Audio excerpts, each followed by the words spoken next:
214. Let's get to Alita Battle Angel, which came out in 2019. Is directed by Robert Rodriguez as well as written and produced by James Cameron. Stars Rosa Salazar, Christoph Waltz, Jennifer Connelly, Mahershala Ali, Ed Skrein, Jackie Earl Haley. And the synopsis is a deactivated cyborg's revived, but can't remember anything of her past and goes on a quest to find out who she is. Well, when this one came out, I didn't know anything about it in terms of the manga that it's based on. All I know is that it was done by Rodriguez, who has done Desperado, Sin City, Spy Kids, and then being produced by Cameron. This was also my only second time watching it, I believe. I don't think I had watched it since the theater. I like it overall. It's at about the same level that I remember the first time. If I had to choose between this and Ghost in the Shell, which there are a lot of obvious similarities between the two, I would choose Ghost in the Shell. Which I don't know if that's a hot take or not, but the actress Rosa Salazar, which this was really her big break, she is perfect in this. That was spot on casting. I know some people, when it came out, maybe even still, don't love the animation of her face or really of her whole body, but with the big eyes, like bug eyes, that stuff to me, I don't mind at all. I think it works. I think it still looks great. Talking design wise, whereas Ghost in the Shell, Major had fully artificial skin over her whole body, so she looked at least fairly human. Whereas in this, Alita, she only has her shoulders up with skin. And then the rest of her is, you can tell that she's a robot. You see all the wires and the plates and all that stuff, which that is such a unique, inspired design. And I can't say as to how accurate it is to the source material or anything. The setup where she's found in this scrapyard and Christoph Waltz is a technological, scientist doctor who helps, I guess, put people back together in a way. I like that storyline, and that also calls back to Ghost in the Shell with Major having this parental figure being the female doctor, Juliette Binoche, and then Alita has Christoph Waltz. Robert Rodriguez is a filmmaker who I typically follow. I don't think I've seen every one of his films. I saw his most recent one, which was Hypnotic, and I did do that on the show, and that was truly terrible, so I'm hoping that he gets back to films like this. But combining his style as well as James Cameron is a very interesting choice, and I would be up for them working together more. I think it has more James Cameron than it does Rodriguez, but with Rodriguez, you get in this movie the more cultural inclusion and even who they're choosing to cast, where they're setting the story, language, and also a very crazy visual style. And then you get some trademark James Cameron isms like the good and evil. Evil has the power over everything, and then the good people are the people on the ground who are struggling, and there's that conflict as well as almost like a Romeo and Juliet, which you can see in the majority of his films, like Titanic would be the most obvious, Avatar. Touching on some issues real quick, the biggest problem by far with this movie, and I noticed it the first time, and that's what largely brings the star rating down, is the romance.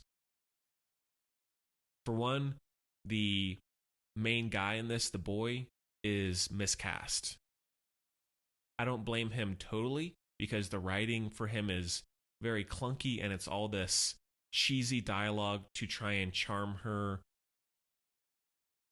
But not only that, for whatever reason, he does not seem to fit into the context of this world. He does not blend in, whereas everyone else does in their own role. I feel like he is someone who looks like an actor. He could have just stepped off a CW show set or something. Not to be too mean, because his performance is fine. It's not offensively bad, but I was always taken out of it. I did not care about this guy. The romance is maybe half of the movie or more. The chemistry is not there. It bloats the runtime to 2 hours, which isn't that long, but I think it easily could have lost 15, 20 minutes and been closer to the Ghost in the Shell runtime, but for the better. Because whenever it cuts back to that, I just feel disengaged. I want to get back to not necessarily the plot, but just that world building, and I want to get back to Alita's narrative. On top of that, by the end, it seems like her motivation to do all these things that are going on is for the boy. That's not inherently bad, but it almost starts to feel like a Twilight romance or something, because I want to see Alita, who at many points in the story, especially the beginning, is this very strong, powerful, yet vulnerable or impressionable kid who really wants to make her own way, rediscover her life, and this boy does not need to be there in order to achieve that. Some strong notes: the design of the robots, both Alita, as I said, and especially the enemy robots, are fantastic. The group led by Ed Skrein, or I guess that's his little gang. Ed Skrein, for one thing, I love him as an actor. He's great at playing a villain or a bad guy in some way, and not that that's bad at all. I would love to see him do more things, but he's great in roles like he is in this. The look of Jackie Earle Haley's robot, which is this huge lumbering figure. Then the girl who, she's only in it for a few minutes, but the girl with the red hood who has a torso that doesn't have any artificial skin or anything. It's only metal, and she has the almost animal-like claws. In that same fight towards the beginning, actually, there's one more who, he almost looks like a demented sci-fi version of Chucky, but in the best way. So they have a really good ability, and I think that seems more like James Cameron by having these really grotesque, dark, almost horror-like imagery when it comes to the robots, and that definitely is reminiscent of Terminator and Aliens and other things. One of the big standout scenes, which is the popular one from what I gather, and it's my favorite scene in the movie, and there are a couple actually, is the motorball games or the arena. That is such a great sequence because it not only looks amazing and Robert Rodriguez shoots it very, very well, but it's just pure, ridiculous, fun sci-fi. It has very little to do with the plot, aside from maybe towards the end. And it would be hard for anyone, I would think, to not get at least some enjoyment out of it. And I like also at the beginning when Alita is discovering this, she gets into the street games of it and all that.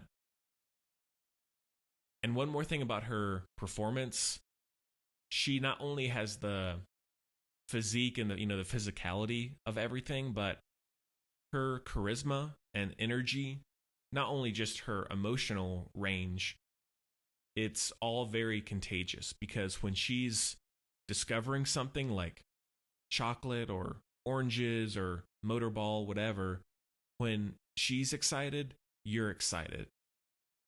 So you get much more, at least I did, much more invested in her arc and her journey.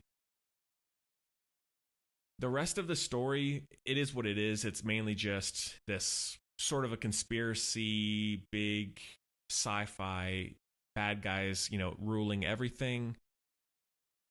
I don't love that, but it's not done horribly. It's not overly complicated, and I like that they have really top-notch actors like Jennifer Connelly and Mahershala Ali in there to help hide some of the generic aspects of it. The score by Junkie XL is solid, always a great composer. Overall, I feel like it's not ever going to be one that is going to be a 5 out of 5 for me. It's very worth watching for sure, and I am sad that it did not do that well at the box office because I would happily watch an Alita Battle Angel 2 or Ghost in the Shell 2 over, I don't know, Fast and Furious 11. There's so much more creativity, even in the flaws of films like this, than in so many other franchises that live on. And I would love to see what they would do theoretically with expanding this world, expanding this character. But unfortunately, I don't think we're ever going to get that. Maybe, but I really doubt it. That is a heavy 3.5 out of 5.